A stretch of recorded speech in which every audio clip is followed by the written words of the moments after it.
Hello friends, welcome back.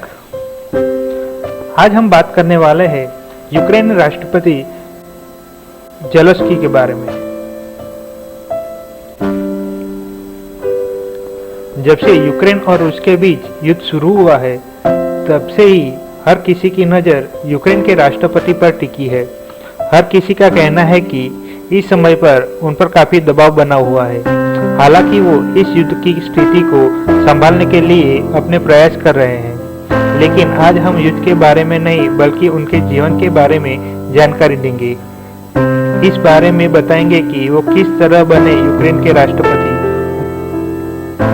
ऐसा इसलिए क्योंकि बहुत कम लोग हैं जो उनके बारे में अभी जानते हैं।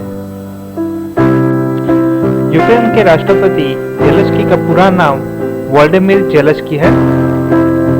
उनका जन्म 25 जनवरी 1978 में हुआ था। उनका जन्म स्थान है कीव, जो फिलहाल यूक्रेन का हिस्सा है।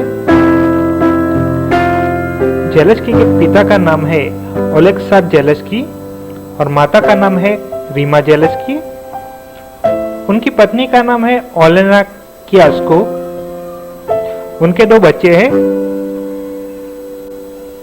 उनकी लड़की का नाम है अलेक्जेंड्रा जेलेंस्की और बेटे का नाम है किरिल जेलेंस्की। व्लादिमीर जेलेंस्की यहूदी है। जेलेंस्की की शिक्षा और शुरुआती जीवन में बात करें तो उनका शुरुआती बचपन मंगोलिया के एंटनेट में बीता। इसी कारण उनकी प्रारंभिक शिक्षा मंगोलिया में रही, जिसके कारण उन्होंने यूक्रेनी और रूसी भाषा में अपनी पकड़ बनाई। लेकिन जैसे ही वो युवा अवस्था में आए, वो वापस यूक्रेन पहुंच गए और 1995 में उन्होंने कीव नेशनल इकोनॉमिक यूनिवर्सिटी से लॉ की डिग्री प्राप्त की। लेकिन उन्होंने लॉ की डिग्री पास करने के बाद अपना करियर उसमें नहीं बनाया, क्योंकि उन्हें शुरू से ही कॉमेडी और थिएटर का शौक था। जिसके बाद उन्होंने 1997 में परफॉर्मेंस ग्रुप कार्टेल 95 केवीएन में हिस्सा लिया और उनके फाइनल में पहुंचे। व्लादिमीर जेलेंस्की की फिल्मी करियर के बारे में जानिए तो यूक्रेन के राष्ट्रपति व्लादिमीर जेलेंस्की 2003 में अपनी कॉमेडी टीम तैयार की, जिसके बाद यूक्रेन के नेटवर्क का निर्माण किया।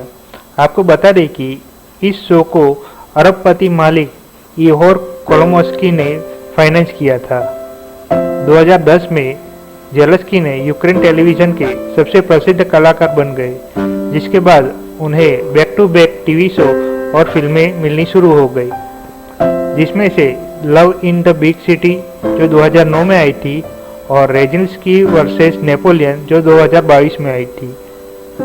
2015 में जेलेंस्की लोकप्रिय television survey of the people में स्टार बने और उन्होंने उसके यूक्रेन के राष्ट्रपति की भूमिका निभाई थी। जेलेंस्की का पॉलिटिकल करियर। साल 2014 जेलेंस्की के लिए काफी अच्छा साबित हुआ। इस साल यूक्रेन की जनता ने रूसी समर्थन राष्ट्रपति विक्टर यानुकोविच के खिलाफ विद्रोह करना शुरू कर दिया, जिसका जवाब देने के लिए रूस ने यूक्रेन पर हमला करना शुरू कर दिया, जिसके कारण रूस क्रीमिया पर कब्जा करने में कामयाब हो गया। ऐसे में यूक्रेन की स्थिति गंभीर होने लगी, जिसके 1 साल बाद political start survey of people ने जेलेंस्की को राष्ट्रपति के नाम के लिए चुना। अपना फिल्मी करियर छोड़ 2019 में उन्होंने राजनीति में कदम रखा, जिसके बाद उन्होंने तत्कालीन राष्ट्रपति पेट्रो पोरोशेंको को चुनौती दी और भारी बहुमत से यूक्रेन की कमान राष्ट्रपति के तौर में संभाली। उनके राष्ट्रपति बनते ही यूक्रेन की जनता काफी प्रसन्न दिखाई दी।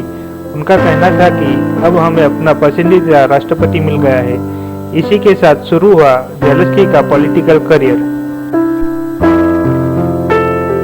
बात करें यूक्रेन पर रूसी आक्रमण के समय जेलेंस्की की भूमिका के बारे में। सोवियत यूनियन से यूक्रेन के अलग होने के बाद से ही रूस और यूक्रेन के बीच मतभेद रहे हैं, परंतु इस साल की शुरुआत में ही मतभेद अपनी चरम सीमा पर पहुंच गया है, जिसके कारण 2022 के फरवरी महीने में अंत में रूस और यूक्रेन के बीच भीषण युद्ध शुरू हो गया है। कॉमेडियन से नेता बने यूक्रेन के राष्ट्रपति जेलेंस्की द्वारा इस रूसी आक्रमण के समय अपने देश को साहसिक नेतृत्व प्रदान किया है, जब उन्होंने इस महीने की शुरुआत में ही राष्ट्रव्यापी संबोधन में कहा था कि अगर रूस आक्रमण किया तो यूक्रेन एक विशेष एकता का दिन उत्सव आयोजित करेगा। कुछ लोगों ने सोचा कि यह मजाक क्या था। फिर भी हाल के दिनों में टेलीविजन कॉमिक से राजनेता बने राष्ट्रपति जेलेंस्की ने युद्ध काल में एक ऐसी भूमिका निभाई है जिसे कई अन्य देश के विश्व नेताओं ने उन्हें हिम्मत और बहादुरी को सलाम किया है।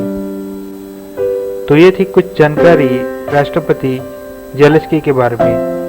आशा रखते हैं कि आपको ये जानकारी पसंद आई होगी। तो आपको मिलते हैं अगले वीडियो में, तब तक धन्यवाद।